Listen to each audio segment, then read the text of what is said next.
성도 여러분 안녕하세요. 주의 평안을 전합니다. 7월 13일 수요일 오늘의 묵상 시간입니다. 다들 평안하셨는지요? 저희 가족은 안디옥을 지나 터키 동부로 계속해서 이동 중에 있습니다. 특별히 오늘은 터키 내에 쿠르드족이 많이 살고 있는 지역에 도착했는데요. 산루파라는 도시에서 한 1시간 정도 떨어진 곳에 저희들이 도착해서 시리아 국경하고 굉장히 가까운 지역입니다. 분쟁 당시에 로켓포도 떨어지고 분쟁 당시에 폭탄도 떨어지고 했던 그런 도시라고 하는데요. 이곳에 와서 보니까 이곳은 굉장히 깊은 이슬람 문화권에 젖어 있는 도시인 것을 볼 수 있었습니다. 특별히 이곳에 와서 이곳에서 복음을 전하며 개척해가는 현지인 목사님들을 보면서 제 자신과 저희 교회를 깊이 다시 한번 돌아보게 되는 그런 시간을 가졌습니다. 이루어가는 모든 일정을 위한 여러분들의 기도를 부탁드립니다. 특별히 저희 가족의 안전을 위해서 기도를 부탁드리겠습니다. 오늘은 히브리서 9장 1절부터 10절까지의 말씀을 함께 보면서 우리에게 들려주시는 말씀을 잘 듣고 또 주신 말씀대로 이 하루를 가면서 하나님께 영광 돌리며 나아가는 우리 모두가 되기를 바라며 기도드립니다. 먼저 히브리서 9장 1절부터 3절까지의 말씀을 같이 보도록 하겠습니다. 첫 언약에도 섬기는 예법과 세상에 속한 성소가 있더라. 예비한 첫 장막이 있고 그 안에 등잔대와 상과 진설병이 있으니 이는 성소라 일컫고 또 둘째 휘장 뒤에 있는 장막을 지성소라 일컫나니. 아멘. 오늘 본문에서 히브리서 기자는 옛 언약 아래서 드려졌던 희생 제사에 대해서 들려주고 있는데요. 구약의 제사의 한계에 대해서 설명을 해주고 있습니다. 첫 번째 한계는 지성소로 들어가는 것이 엄격하고 제한적이었지요. 그 다음에 하나님의 임재를 상징하는 지성소의 대제사장만 들어갈 수 있었습니다. 또한 1년에 한 번만 그 속죄소에 들어갈 수 있었고요. 꼭 짐승의 피를 가지고만 들어갈 수 있었습니다. 구약의 희생제사는 또한 계속해서 반복되어져야 했습니다. 제한적이었습니다. 죄인은 인간이 하나님께 직접 나아가는 길이 없었다는 것이죠. 짐승의 죽음을 거치고 대제사장을 거치고 제사를 드리던 사람이 하나님의 임재를 상징하는 지성소에 직접 나아갈 수 있는 길은 없었습니다. 그러나 여러분, 그런 우리에게 예수님께서 이 땅에 오셔서 십자가에 달려 죽으심으로 한 번의 영원한 희생 제사를 드리시고 하나님께 나아가는 놀라운 구원의 길을 열어주셨습니다. 누구든지 예수님이 나의 죄를 대속해 주시기 위해서 십자가에 달려 죽으셨고 또 부활하셨다는 그 사실을 믿기만 하면 죄를 사함받고 예수님의 피에 힘입어 하나님께 나아갈 수 있게 길을 열어주셨습니다. 그 은혜로 인해서 오늘도 여러분과 제가 담대하게 다시 한번 하나님 앞에 서고 또 말씀을 펴고 하나님과 다시 만나고 하나님의 말씀을 대면하며 읽고 듣고 묵상하며 이렇게 복된 하루를 열어가고 있는 것입니다. 여러분 그 은혜를 생각하면 너무 감사하지 않은가요?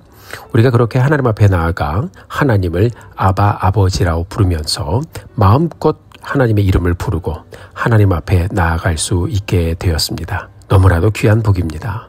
오늘도 우리 모두가 그 은혜에 감사드리며 이 하루를 열어가게 되기를 주님의 이름으로 축원합니다. 이어서 7절의 말씀을 같이 한번 볼까요?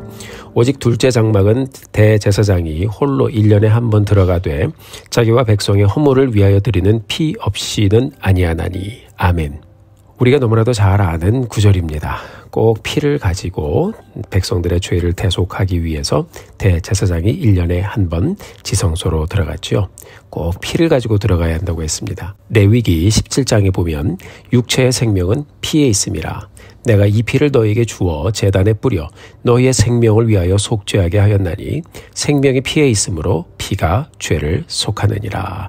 이렇게 말씀하고 있습니다. 육체의 생명이 피에 있다고 했습니다. 생명의 근원이 여러분 우리가 잘 아는 것처럼 바로 피지요.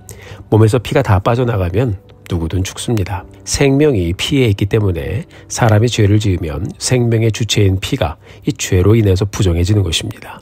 피가 죄를 속한다는 말은 죄 지은 피를 사해줄 수 있는 것은 죄 없는 피밖에 없다는 말씀입니다.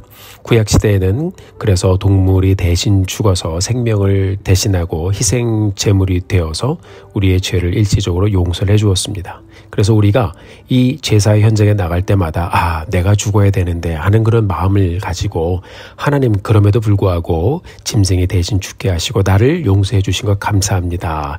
이 마음으로 하나님 앞에 나아가야 되는데 사람들이 이렇게 계속 제사를 반복하면서 결국은 이 간절한 마음을 잃어버렸습니다. 그렇게 하다가 이스라엘은 결국 타락하게 되고 그 나라가 망하게 되죠.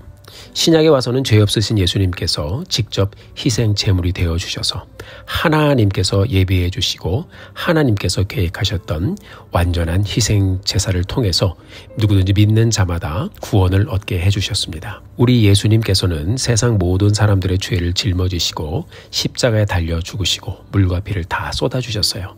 그것을 우리가 믿으면 죄사함을 받고 구원받아 영생을 얻게 되는 것입니다. 예수님의 피가 우리의 죄를 속한 것입니다.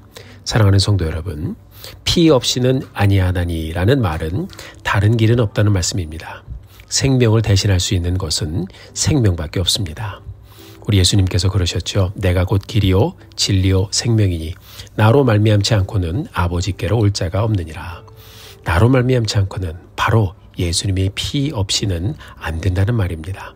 사랑하는 성도 여러분, 피 없이는 안 되기 때문에 주님의 생명이 아니고서는 우리가 용서받고 구원받을 길이 없기 때문에 예수님께서는 당신의 귀한 생명을 우리 같은 죄인을 위해서 아낌없이 내어주셨습니다. 우리가 그 은혜를 믿음으로 받고 그 사실을 우리 마음에 품고 감사함으로 이렇게 믿음의 여정을 가고 있습니다. 오늘을 살면서 우리가 함께 고백하기 원해요. 그렇습니다, 주님. 주님 외에는 다른 길이 없습니다. 오늘도 주님 외에 나를 인도해 주실 분, 다른 분은 없음을 고백합니다. 남은 일생 내가 맡길 수 있는 분도 주님밖에 없습니다. 우리가 이렇게 함께 고백하고 기도하면서 하나님의 뜻을 찾아가는 우리 모두가 되기를 주님의 이름으로 축원합니다.